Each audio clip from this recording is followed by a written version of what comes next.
జాతీయ జనగణన కోసం కేంద్ర ప్రభుత్వం విడుదల చేసిన గెజిట్లో ఓబీసీల ప్రస్తావన లేకపోవడం దారుణమని రాష్ట్ర బీసీ ఐకాస చైర్మన్ జాజుల శ్రీనివాస్ అన్నారు.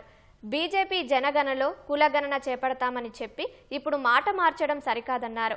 హైదరాబాద్ బషీర్బాగ్ ప్రెస్ క్లబ్లో గెజిట్ ప్రతులను చించివేసి నిరసన తెలిపారు.